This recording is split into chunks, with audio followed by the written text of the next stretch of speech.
अब ये शिवलिंग है, समझिएगा ये जलाधारी है, ठीक है, समझना जरा। ये शिवलिंग, ये जलाधारी और ये धारी। अब कई लोगों के मन में प्रश्न खड़ा होता है, कई लोगों के मन में एक भाव उत्पन्न होता है कि हमारे घर में जो शिवलिंग है,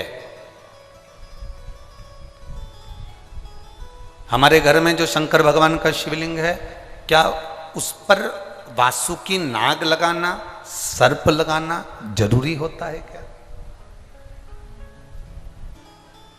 हमारे घर के अंदर जो शिवलिंग है, हमारे घर में जो शंकर भगवान का शिवलिंग है, उस पे सांप लगाना, सर्प लगाना, वासुकी नाग लगाना जरूरी है क्या?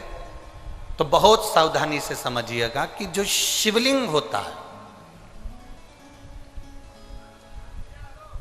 जो शिवलिंग होता है, उस शिवलिंग में भगवान शंकर स्वयं विराजमान है, तो उनके गले में अगर सर्प है तो शिवलिंग में आप रूप सर्प है।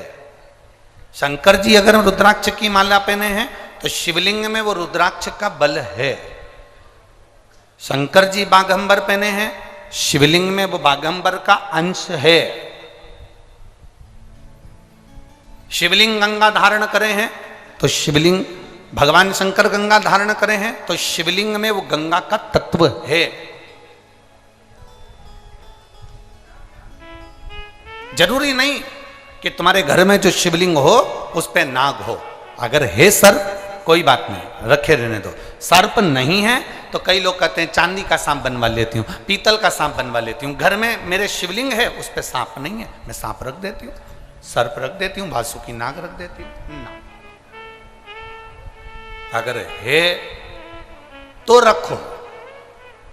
शिव महापुराण की कथा कहती है, जिसको रात्रि में सोते समय या सुबह या ऐसा लगता है कि मुझे स्वप्न में सर्प नजर आते हैं, सांप दिखते हैं, कोई मरा हुआ व्यक्ति नजर आता है, उसको लगता है कि कोई डरावनी सी वस्तु नजर आती है, कोई श्वेत वस्त्र नजर आते हैं या कोई सर्प नजर आता है, तो हमारा शास्त्र कहता है शिवलिंग, जैसे ये शिवलिंग है पूरा जलाधारी पर रखा हुआ है, और जो शिवलिंग है, इस शिवलिंग के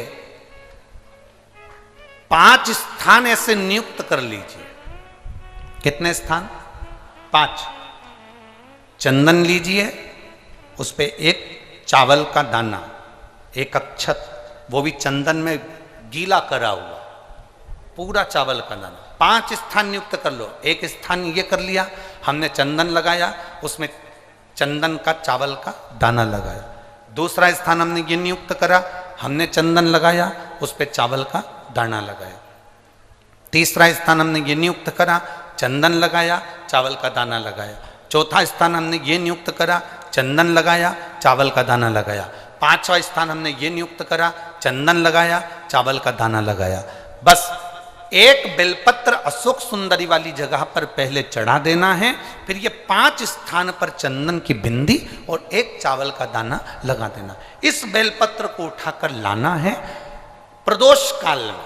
प्रदोष काल सूर्य जब जा रहा हो, चंद्र प्रवेश कर रहा हो, उसको प्रदोष काल कहा गया। उस प्रदोष काल में इस बेलपत्री को भगवान पतालेश्वर महादेव का नाम लेकर खा लेना है। कभी जिंदगी में तुम्हें सर्प का स्वप्न आ ही नहीं सकता और सर्प का भय नहीं हो सकता। यह पतालेश्वर है।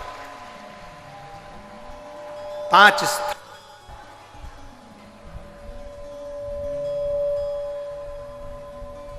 पांच स्थान नियुक्त करिए। समझ में आया है ना? 5 स्थान यदि हम नियुक्त करते हैं और 5 स्थान नियुक्त कर कर हम चंदन की बिंदी रखकर एक चंदन में भिड़ा हुआ चावल, चंदन में गीला किया हुआ चावल का एक दाना 5 स्थान पर यदि हम लगाकर एक बेलपत्र पहले समर्पित कर कर उसको लगाकर फिर हम उस बेलपत्र का प्रदोष काल के समय पर भगवान पतालेश्वर का स्मरण कर कर उसको पा लेते हैं, तो हमें फिर स्वप्न में सर्प का भय नहीं रहता, हमें स्वप्न में सर्प दिखाई नहीं देता, फिर नहीं।